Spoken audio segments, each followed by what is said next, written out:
Berita Jemaat Ibadah Minggu 13 Juni 2021. Sebelum kami membacakan berita jemaat, kami mengajak jemaat untuk berdoa secara pribadi sebelum ibadah kita laksanakan. 1. Pada kebaktian Minggu 13 Juni 2021 pukul 9 WIB, pendeta yang melayani kita, Pendeta Santi Miawati, MTH, dibantu oleh penetua dan diakon Jemaat GKI Yerusalem. 2. Pada kebaktian Minggu 20 Juni 2021 pukul 9 WIB, pendeta yang melayani kita, Pendeta Mulyadi MTH, dibantu oleh penetua dan diakon Jemaat GKI Yerusalem. 3. Pada kebaktian Minggu 27 Juni 2021 pukul 9, dirayakan Hari Pengucapan Syukur dan 186 tahun Pekabaran Injil GKI Deryani Perjamuan Kudus. Mohon warga jemaat dapat mempersiapkan diri mengikuti perjamuan kudus. 4. Panitia Pembangunan Gereja GKI Yerusalem menyampaikan terima kasih kepada anggota jemaat yang telah memberikan bantuan dana untuk penyelesaian pekerjaan atap gereja GKI Yerusalem dan sudah diterima oleh panitia pembangunan. Tuhan Yesus memberkati.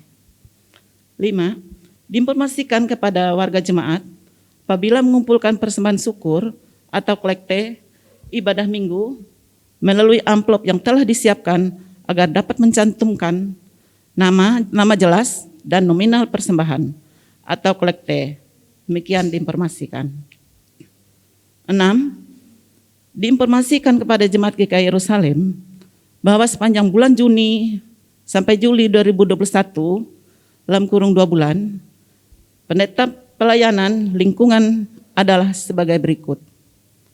Lingkungan 1, Pendeta Santi Miawati MTH. Lingkungan 2, Pendeta Mulyadi MTH. Lingkungan 3, Pendeta Arinopiani MTH. Lingkungan 4, Pendeta Kristinus Unting MDIP. 7. Bagi anggota jemaat yang ingin melaksanakan ibadah keluarga dan ucapan syukur, akan dilayani dan dapat menyampaikan kepada BPH atau pengurus lingkungan masing-masing dengan memperhatikan protokol kesehatan.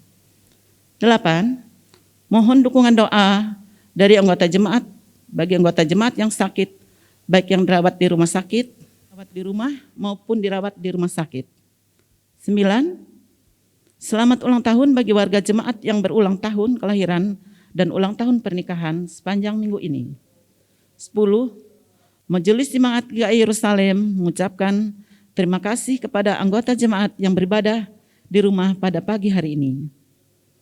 Majelis Jemaat GKI Yerusalem mengucapkan terima kasih kepada pendeta yang menyampaikan firman Tuhan dan penetua diakon serta seluruh petugas yang melayani pada kebaktian saat ini. Demikianlah berita jemaat kita pada pagi hari ini. Selamat beribadah kepada kita sekalian. Tuhan Yesus memberkati. Terima kasih. Selamat pagi, salam sejahtera untuk kita sekalian. Shalom. Bapak Ibu, saudara-saudari warga jemaat GKI Yerusalem dimanapun berada. Mari kita mengikuti ibadah hari ini dengan hikmat oleh pertolongan dan pimpinan Tuhan. Baiklah, kita mempersiapkan diri kita. Jemaat dimohon berdiri dan menyanyi dari lagu pujian Datang ke Hadirat Tuhan.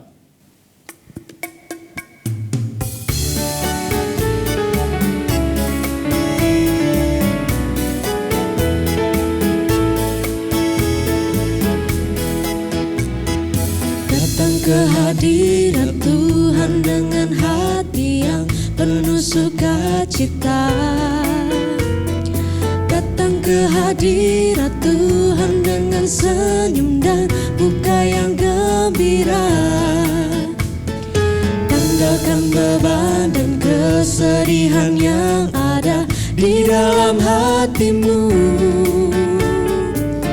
Kenakan jubah pujian, sambut hadirnya Sang Raja. Dan gunung-gunung pun bersorak-sorai memuji Dia.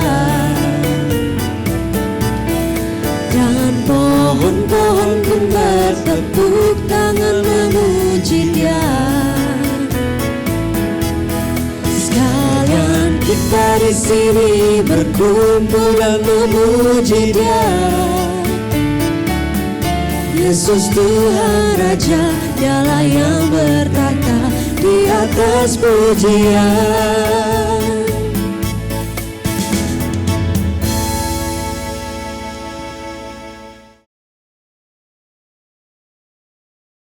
Kita terima votum dan salam dalam nama Bapa, Anak dan Roh Kudus. Amin. Kasih karunia dan damai sejahtera dari Allah Bapa kita dan dari Tuhan Yesus Kristus menyertai kamu. Amin. Jemaat silakan duduk kembali.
Doa pengampunan dosa dan ucapan syukur.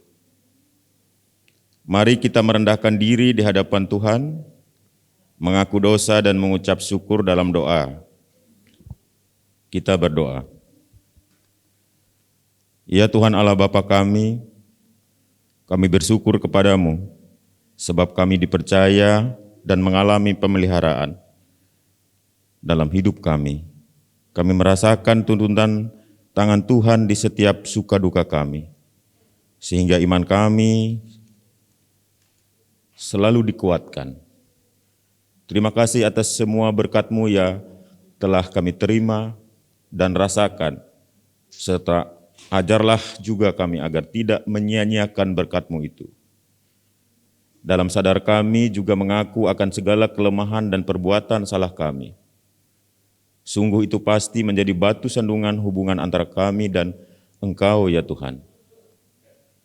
Janganlah kiranya Engkau murka atas kami yang lemah ini, melainkan ampunilah kami dan basuhkanlah kami dari dosa sehingga dapat hidup kembali sebagai anak-anak Allah yang setia. Kami bersyukur dan memohon ampun hanya dalam nama Tuhan kami Yesus Kristus. Kami berdoa. Amin. Pembacaan Alkitab Pembacaan Alkitab terambil dari kitab 1 Samuel pasal 8 ayat 4 sampai yang ke-11. Dengan perikop, orang Israel menghendaki seorang raja. Sebab itu berkumpullah semua tua-tua Israel. Mereka datang kepada Samuel di Rama dan berkata kepadanya, "Engkau sudah tua dan anak-anakmu tidak hidup seperti engkau, maka angkatlah sekarang seorang raja atas kami untuk memerintah kami, seperti pada segala bangsa-bangsa lain." Waktu mereka berkata, "Berikanlah kepada kami seorang raja untuk memerintah kami." Perkataan itu mengesalkan Samuel. Maka berdoalah Samuel kepada Tuhan. Tuhan berfirman kepada Samuel, "Dengarkanlah perkataan bangsa itu dalam segala hal yang dikatakan mereka kepadamu. Sebab bukan engkau yang mereka tolak, tetapi akulah yang mereka tolak, supaya jangan aku menjadi raja atas mereka. Tepat seperti yang dilakukan mereka kepadaku sejak hari aku menuntun mereka keluar dari Mesir sampai hari ini, yakni meninggalkan daku dan beribadah kepada Allah lain. Demikianlah juga dilakukan mereka kepadamu. Oleh sebab itu, dengarkanlah permintaan mereka. Hanya peringatkanlah mereka dengan sungguh-sungguh dan beritahukanlah kepada mereka apa yang menjadi hak raja yang akan memerintah mereka." Dan Samuel menyampaikan segala firman Tuhan kepada bangsa itu yang meminta seorang raja kepadanya. Katanya, "Inilah yang menjadi hak raja yang akan memerintah kamu itu. Anak-anakmu laki-laki akan diambilnya dan dipekerjakannya pada keretanya dan pada kudanya, dan mereka akan berlari di depan keretanya." Demikian firman Tuhan. Yang berbahagia adalah mereka yang mendengarkan firman Tuhan dan memeliharanya. Amin.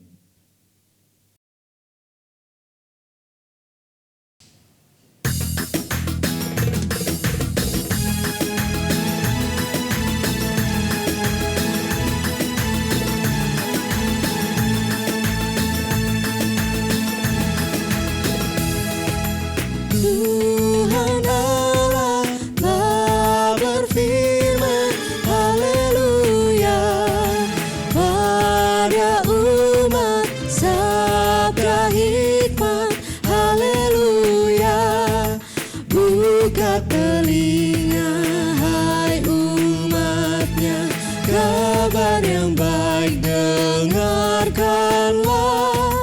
Buka hatimu, Tuhan datang, hai yang beriman. Tuhan Allah telah berfirman, haleluya, pada umat sabda hikmat, haleluya.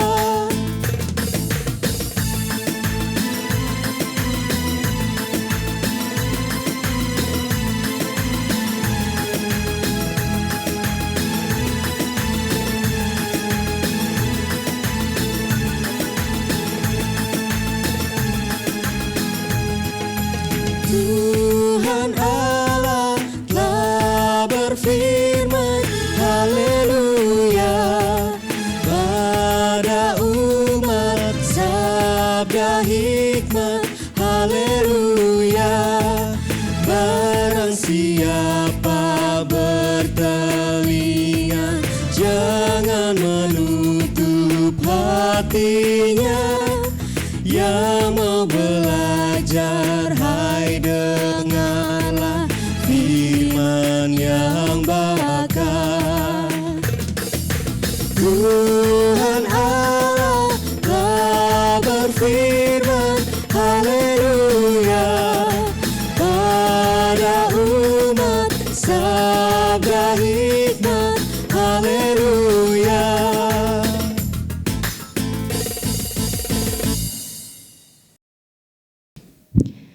Sidang jemaat kekasih Kristus, kini kita tiba pada bagian pemberitaan firman Tuhan.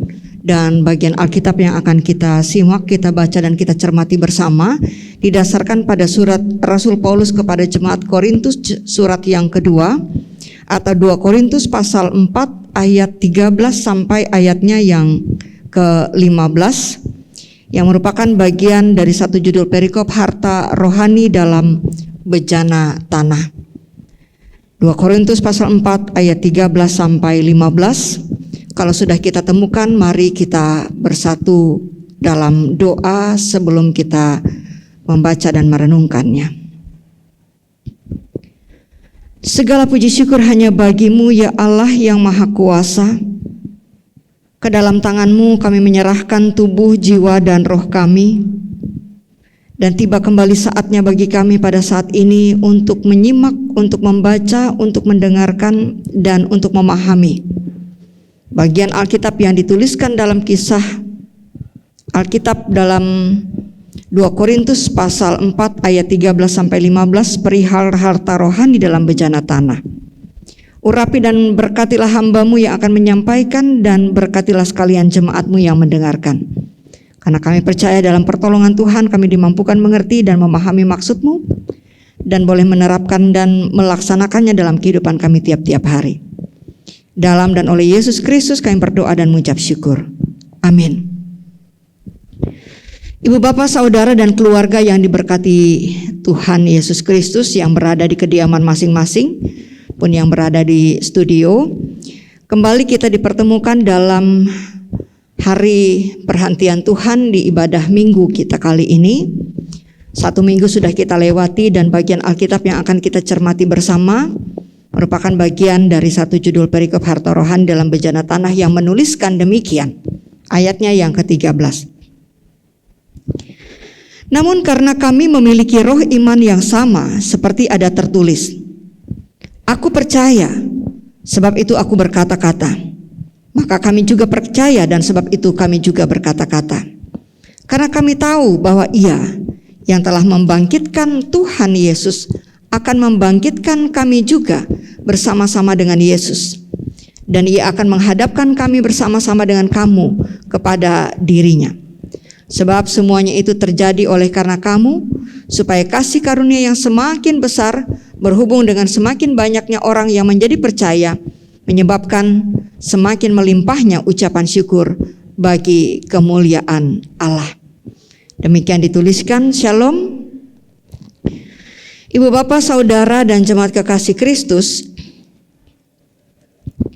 menyimak bacaan kita pada pagi hari ini, saya ingin mengajak kita sebenarnya membaca dari ayatnya yang ke-7, karena itu akan lebih memudahkan kita memahami kenapa tulisan dalam ayat 13 ini ditulis dalam langsung masuk dalam perkataan yang bisa saja membawa kita kepada kebingungan atau pertanyaan besar.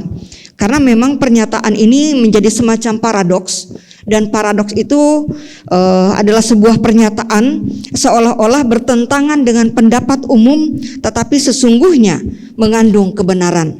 Oleh sebab itu perlu kita menyimak apa yang dituliskan dalam ayatnya yang ke-7 sampai kemudian masuk habis dan selesai sampai ayatnya yang ke-15. Karena apa? Di sini Rasul Paulus hendak mengetengahkan tentang sesuatu yang tak ternilai yang ada di dalam sesuatu yang tak bernilai. Jadi pernyataan pemahaman harta rohani dalam bejana tanah itu menjadi satu hal yang tentu membawa kita kepada pertanyaan-pertanyaan tertentu. Apa yang dimaksudkan harta rohani dalam bejana tanah? Nah, di sini Rasul Paulus mengibaratkan dirinya, umat Tuhan itu seperti bejana tanah. Jadi sesuatu yang tak bernilai sebenarnya. Tetapi di dalam sesuatu yang tak bernilai ini ada sesuatu yang tak ternilai, yaitu harta rohani atau Injil. Jadi kalau kita mau kaitkan, Injil itu adalah harta yang tak ternilai, dan pemberita Injilnya itu adalah sesuatu yang tak bernilai. Jadi di dalam diri kita yang tak bernilai ini, yang diibaratkan seperti bejana tanah itu, ada tersimpan dan terkandung Injil Tuhan yang telah diwartakan, yang telah disampaikan dan diharapkan untuk dapat kita pahami dan menjadi bagian dari integral kehidupan kita yang disebut sebagai umat Tuhan, maka itu menjadi harta rohani. Jadi menjadi sesuatu yang tak ternilai dalam diri kita. Nah, itu sebabnya Rasul Paulus kemudian mengajak setiap pembacanya dan setiap kita yang juga memaknainya kembali pada hari ini, bahwa apa yang kita pertaruhkan adalah bagaimana menjaga harta yang tak ternilai yang ada dalam diri kita itu tetap menjadi utuh, dan bahkan itu bisa memancarkan terangnya, nilainya yang memang sungguh berharga itu, walaupun melalui diri kita yang tak bernilai atau tak berharga ini. Kenapa saya mengatakan kita tak berharga atau tak bernilai? Karena memang sesungguhnya tanpa campur tangan Tuhan, tanpa peran Allah dalam kehidupan kita, siapakah kita? Kita bukanlah siapa-siapa di hadapan Allah. Tetapi kasih dan kemurahan Allah telah menempatkan kita untuk masuk dalam persekutuan yang benar dengannya, dan karena kasih dan kemurahan Allah kita dilayakkan untuk ada di hadapannya, dan bahkan Allah melimpahkan berkat-berkatnya dalam kehidupan kita, dan itu yang membuat kita menjadi makhluk Allah yang berharga di matanya. Oleh sebab itu pemahaman awal ini patut kita camkan dan kita tanamkan dalam diri, benak dan pemikiran kita, dalam keseluruhan pemahaman kehidupan kita, agar kita tahu bagaimana kita menempatkan diri kita di hadapan Tuhan, agar kita bisa menghargai apa yang telah Allah karuniakan dalam kehidupan kita, agar kita bisa menempatkan dengan tepat dan benar sesungguhnya bagaimana kita mengeluarkan nilai-nilai yang berharga dari harta yang tak ternilai itu dalam kehidupan kita, meskipun beresiko nyawa taruhannya. Kalau kita katakan demikian, kenapa?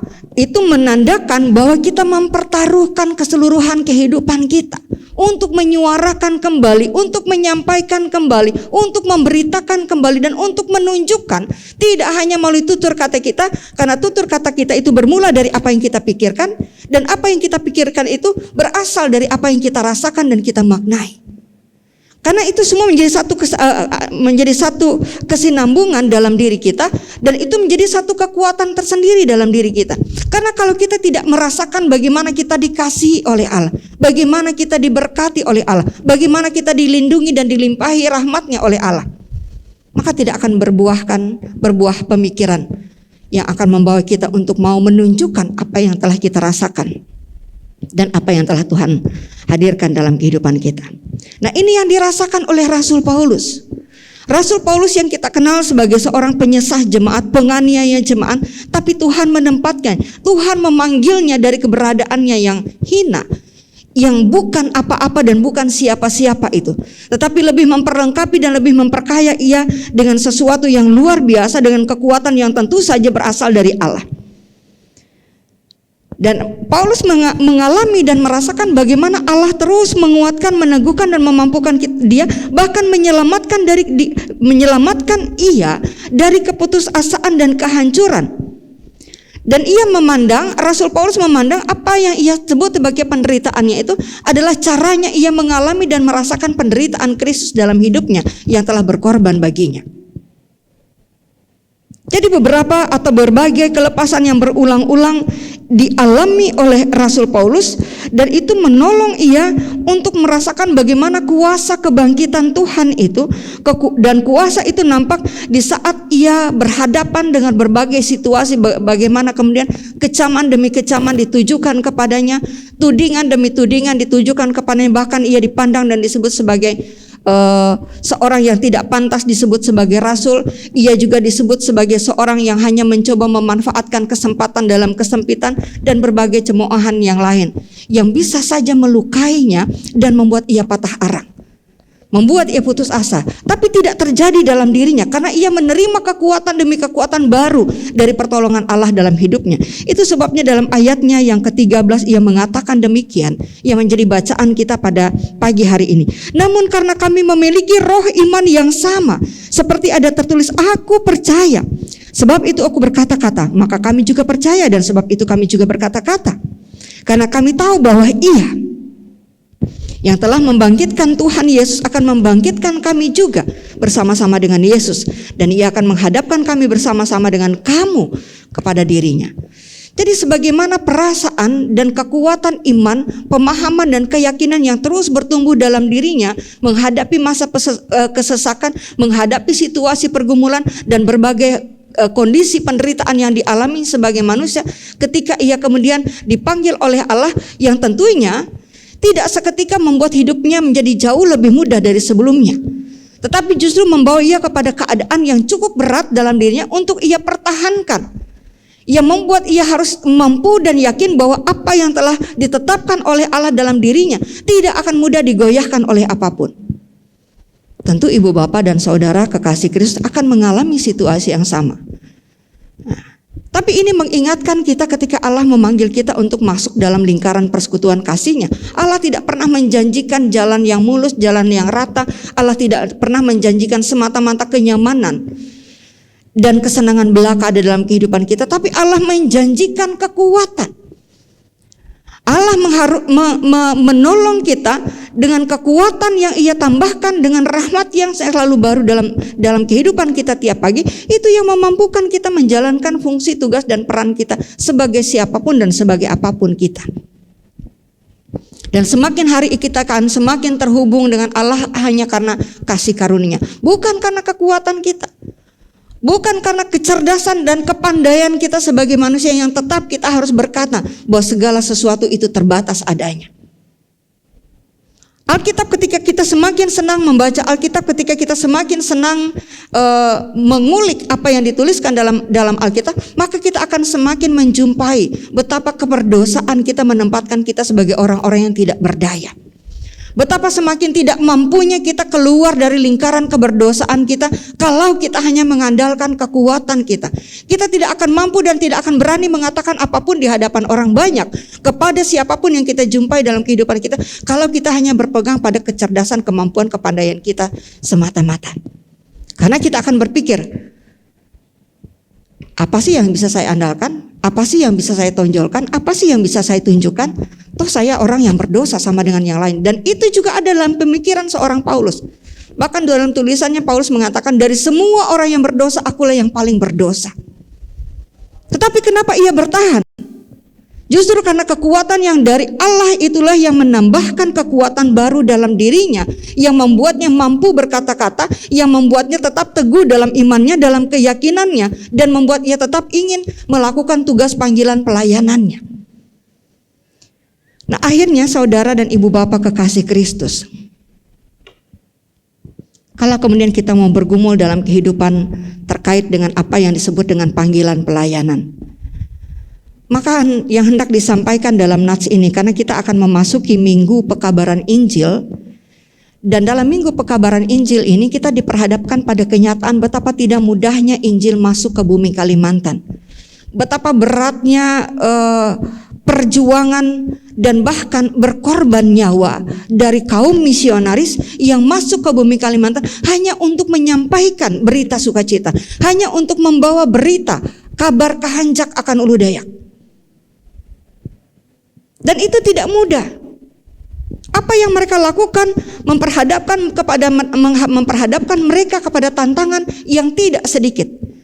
Bahkan kalau kita mengingat dan mengulas kembali sejarah berdirinya GKI atau sejarah masuknya Injil ke bumi Kalimantan, itu telah menempatkan ada satu jeda yang cukup panjang ketika para misionaris itu kemudian ditarik kembali karena apa yang mereka lakukan tidak mendapatkan respon sebagaimana yang diharapkan. Maka kaum misionaris itu ditarik kembali dan kita sempat mengalami kevakuman dari perjalanan Injil itu dalam kehidupan kita, sampai kemudian Basel Mission mengambil alih dan kemudian bertugas mewartakan kembali Injil itu dengan harapan yang sama, bahwa orang-orang yang belum mengenal Allah akan mengenal Dia, bahwa orang-orang yang belum mendapatkan kasih sukacita, damai sejahtera akan menerimanya, dan setiap orang yang tadinya berpegang pada pemahaman kemanusiaan dan dengan segala keterbatasan dan keberdosaannya kemudian merasakan bahwa ia adalah orang yang berbahagia karena ia ditempatkan sebagai yang berharga di mata Allah.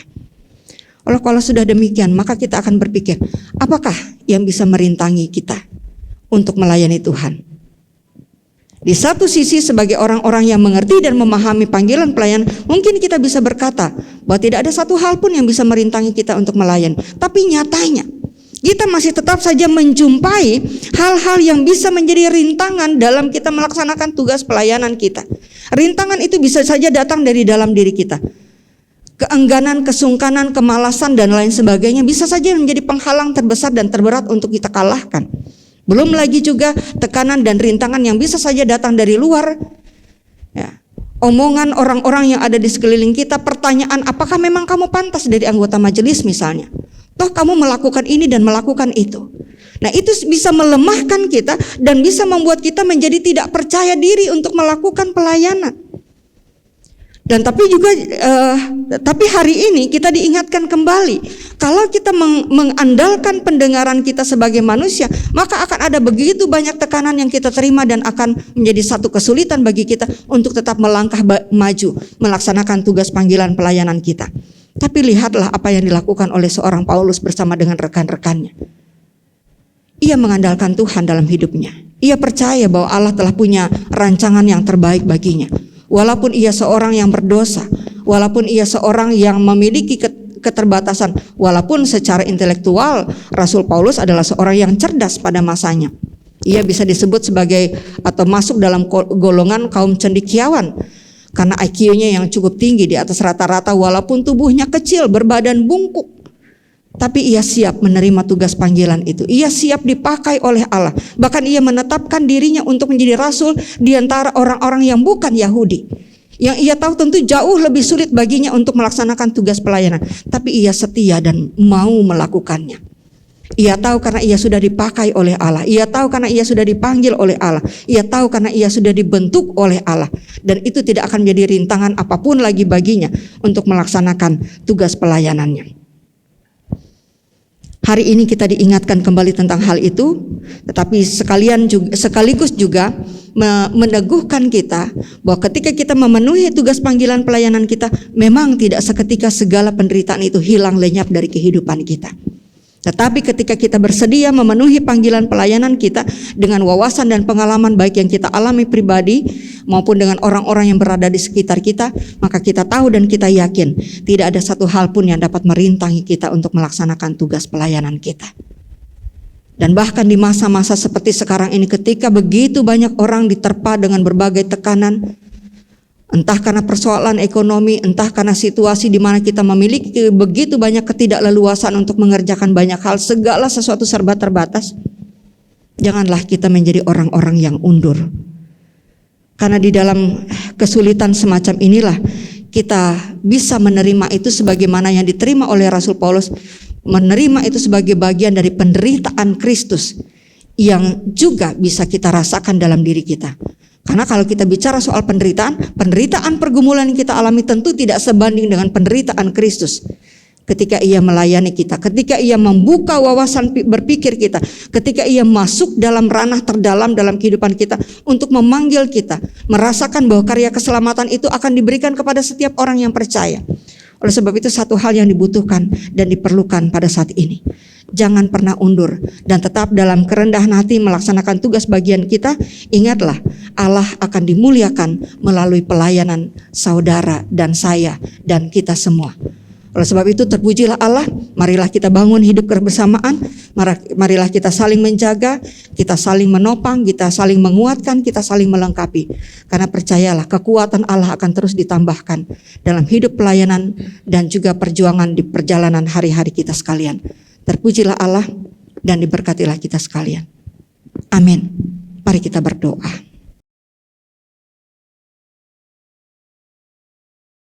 Terima kasih ya Allah untuk rangkaian hari-hari yang boleh kami jalani.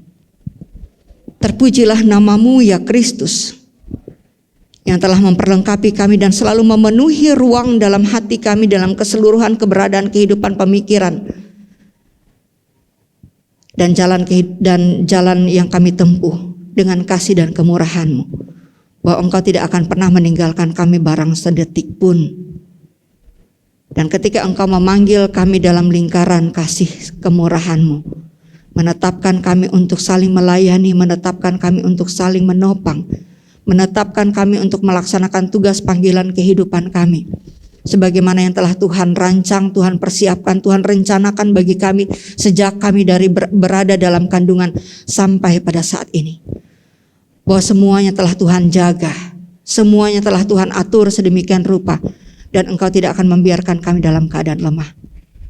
Oleh sebab itu jangan biarkan kami untuk melemahkan diri dan iman kami hanya karena berbagai keterbatasan kami. Terima kasih ya Tuhan, terima kasih ya Allah. Inilah hidup dan kehidupan kami, dan kami serahkan seluruh sidang jemaat-Mu di lingkungan jemaat GKI Yerusalem yang sampai pada saat ini belum bisa melaksanakan ibadah minggu secara normal, mengingat bangunan rumah Tuhan masih belum diselesaikan dan masih membutuhkan anggaran dana yang cukup besar, yang masih membutuhkan kepedulian kami bersama untuk berbagi, untuk memberi, untuk menyatakan dan menyerukan kepadamu seraya berdoa dan memohon. Tuhan beri kekuatan dan hati yang kudus, hati yang bersih, pikiran yang jernih, sehingga kami dapat mencermati segala sesuatu dan berpikir bahwa ini adalah tanggung jawab kami bersama. Dan ini merupakan bagian dari hidup pelayanan kami. Oleh sebab itu berkatilah panitia pembangunan, berkatilah badan pekerja harian majelis jemaat, berkatilah sekalian jemaat-Mu, sehingga dengan berbagai upaya yang dilakukan ini memancing dan merangkul setiap sinergitas kami untuk dapat bekerja sama dengan apa yang ada pada kami, seraya kami terus berdoa, memohon kekuatan dan berkat-berkat-Mu mengalir dalam kehidupan kami. Terima kasih ya Allah. Untuk itu setiap keadaan kami, setiap keadaan anggota jemaat-Mu yang berseru ya Aba ya Bapa kepadamu, biarlah menerima jamahan urapan tangan kasih Tuhan dalam kepelbagaian keadaan kami, ketika kami menyerahkan kehidupan kami, ketika kami menyerahkan sidang jemaat-Mu dengan berbagai situasi dan kondisi, yang sedang dalam keadaan lemah, yang sedang dalam keadaan sakit. Engkau berikan kekuatan, Engkau berikan juga kekuatan iman, Engkau berkati upaya pengobatan yang dilakukan sehingga kesembuhan boleh terjadi. Mereka boleh dibangkitkan kembali dari tempat pembaringan dan dapat beranjak kembali untuk dapat beraktivitas, walaupun dengan segala hal yang harus dicermati dan diwaspadai. Kami berdoa dan mendoakan saudara-saudara kami yang sedang dalam keadaan berduka cita. Biarlah dalam kelemahan hati pada saat ini Tuhan memberikan kekuatan baru, tambahkan hati yang teguh sehingga mereka boleh melihat bahwa di balik setiap kedukaan, pergumulan, persoalan, permasalahan, ada rencana Tuhan yang indah bagi setiap hati dan setiap pribadi yang percaya akan penanganan Tuhan atas hidupnya. Kami berdoa bagi saudara-saudara kami yang boleh bersyukur sepanjang minggu ini karena ulang tahun kelahiran, ulang tahun pernikahan.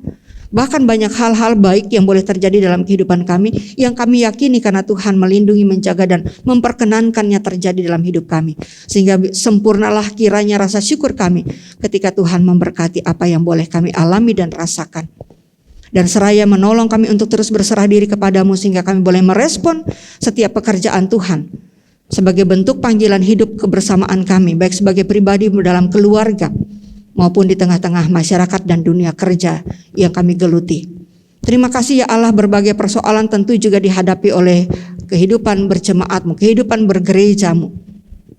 Tapi biarlah semua tantangan dan persoalan itu menempa dan membentuk kami untuk semakin kuat, mengikat eratkan diri dan mendekatkan diri kepadamu dan tidak membiarkan tantangan godaan seperti apapun menggoyahkan iman kami. Oleh sebab itu kami mendoakan mereka yang dalam keadaan menghadapi berbagai persoalan dalam hidupnya, menghadapi berbagai tekanan dalam hidupnya, yang bahkan juga merintanginya, merasa sulit untuk melakukan tugas pelayanannya karena berbagai situasi yang dialaminya. Kami percaya Tuhan akan menyediakan solusi terbaik bagi mereka ketika mereka menunjukkan arah pandang mereka kepadamu. Oleh sebab itu kami mendoakan mereka yang kami doakan, serukan dalam doa kami, pasangan hidup kami, anak-anak kami yang masih dalam masa pertumbuhan, yang sudah masuk dalam dunia pendidikan, yang semakin mendewasa dan sudah masuk dalam dunia kerja. Dan bahkan kami mendoakan orang tua kami, sanak saudara kerabat, keluarga handai tolan kami. Kami mendoakan para janda duda, anak yatim piatu. Kami mendoakan pemerintah bangsa kami. Kami mendoakan pengurus-pengurus jemaat-Mu, seksi-seksi kategorial. Dan di masing-masing pemilahan tugas yang telah ditempatkan dan dipercayakan kepada kami, bagaimana kami melakukannya dengan setia dan taat serta berpegang pada keyakinan kami bahwa Tuhan menempatkan kami untuk memberikan yang terbaik bagi kehidupan ini. Dan ajar kami juga peduli terhadap lingkungan kami. Ajar kami peduli terhadap semesta ini. Ajar kami turut mendoakan keprihatinan yang dialami oleh bangsa dan negara kami. Karena berbagai bencana yang terdapat dan terjadi di banyak tempat di belahan negeri ini. Oleh sebab itu kami mendoakan pemerintah bangsa kami agar mereka terus dengan kekuatan hati, dengan iman dan percaya kepada Tuhan, bersinergi satu dengan yang lainnya, Bapak Presiden dan jajaran kementerian serta pemerintah daerah melaksanakan tugas bagian dan tanggung jawab masing-masing betul-betul dan sungguh-sungguh demi kesejahteraan masyarakat. Jauhkan kami iri hati, sirik, dengki, roh perpecahan yang hanya bisa memecah belahkan kami, bahkan orang-orang yang mencoba merusak negara kesatuan Republik Indonesia ini dengan teror, dengan pengajaran-pengajaran, dengan tindakan dan perlakuan yang meresahkan dan mendatangkan kegelisahan di tengah-tengah masyarakat. Kuatkan iman kami dan terus mampukan kami untuk berdoa kepadamu. Karena kami percaya Tuhan akan memakai setiap orang yang berwenang untuk mengatasi semua bentuk kriminalitas dan kejahatan serta berbagai hal yang bisa saja merusak nilai-nilai persatuan negeri ini. Nilai-nilai Pancasila yang menjadi dasar negara kami. Terima kasih ya Allah, terima kasih ya Bapa. Kehadapan Tuhan kami menyerahkan seluruh keberadaan kehidupan kami, seraya berseru kepadamu yang telah mengajar kami berdoa. Bapa kami yang ada di sorga, dikuduskanlah namamu. Datanglah kerajaanmu, jadilah kehendakmu di bumi seperti di sorga. Berikanlah kami pada hari ini makanan kami yang secukupnya, dan ampunilah kami akan kesalahan kami, seperti kami juga mengampuni orang yang bersalah kepada kami. Janganlah membawa kami ke dalam pencobaan, tapi lepaskanlah kami daripada yang jahat. Karena Engkau yang punya kerajaan dan kuasa dan kemuliaan sampai selama-lamanya. Amin. Persembahan syukur. Sekarang ada kesempatan bagi kita untuk mempersembahkan persembahan syukur kita kepada Tuhan. Nas pengantar ya untuk kita pada hari ini terambil dari Kisah Para Rasul 20 ayat 35. Dalam segala sesuatu telah kuberikan contoh kepada kamu, bahwa dengan bekerja demikian kita harus membantu orang-orang yang lemah dan harus mengingat perkataan Tuhan Yesus. Sebab ia sendiri telah mengatakan, adalah lebih berbahagia memberi daripada menerima. Mari kita berdoa untuk persembahan kita. Ya Tuhan Bapa kami yang ada di sorga, kami serahkan persembahan syukur ini sebagai bentuk ketaatan dan syukur kami kepadamu. Kiranya Tuhan memberkatinya agar dapat dipergunakan untuk melayani Tuhan dan sesama kami. Amin. Mari kita memberi persembahan kita dengan keyakinan bahwa Allah akan melipat gandakan sukacita dan berkat-Nya kepada kita, diiringi dengan menyanyi dari lagu pujian, Betapa Hatiku.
Tuhan persembahanku, segenap hidupku, jiwa dan ragaku, sebab tak ku miliki harta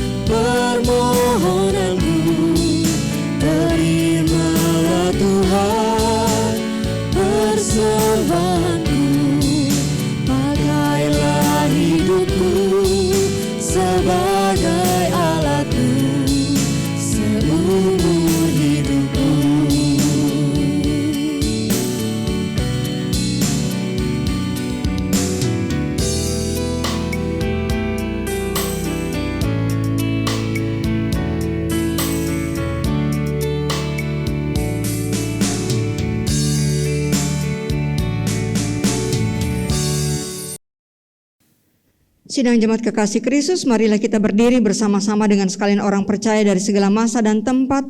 Kita mengikrarkan pengakuan iman Kristen yang kita ucapkan bersama-sama.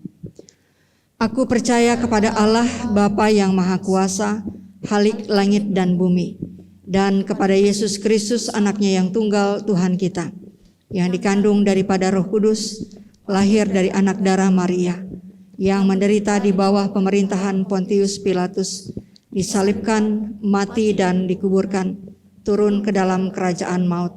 Pada hari yang ketiga bangkit pula dari antara orang mati, naik ke sorga, duduk di sebelah kanan Allah Bapa yang Maha Kuasa, dan akan datang dari sana untuk menghakimi orang yang hidup dan yang mati. Aku percaya kepada Roh Kudus, gereja yang kudus dan am, persekutuan orang kudus, pengampunan dosa, kebangkitan daging, dan hidup yang kekal. Haleluya.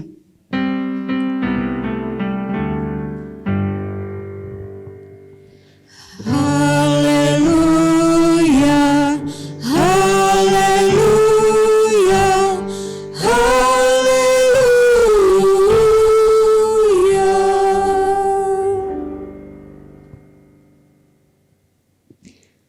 Sidang jemaat kekasih Kristus, kini kita tiba di penghujung kebaktian kita.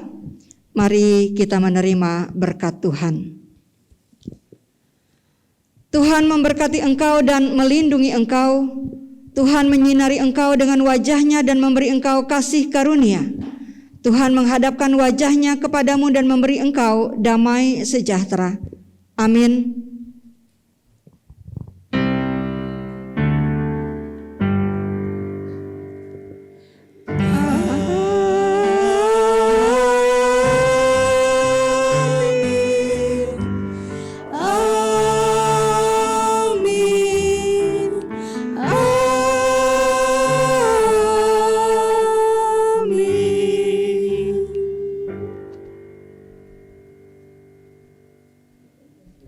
Ya, Pak.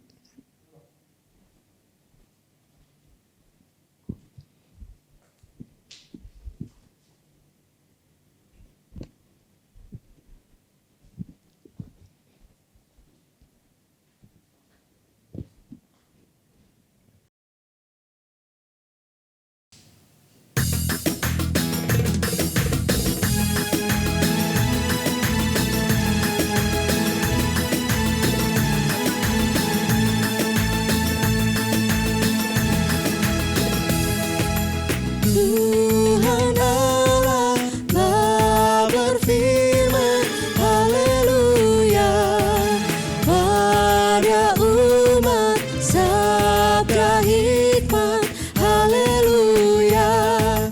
Buka telinga hai umatnya, kabar yang baik dengarkanlah. Buka hatimu, Tuhan datang, hai yang beriman. Tuhan Allah telah berfirman, haleluya, pada umat sabda hikmat, haleluya.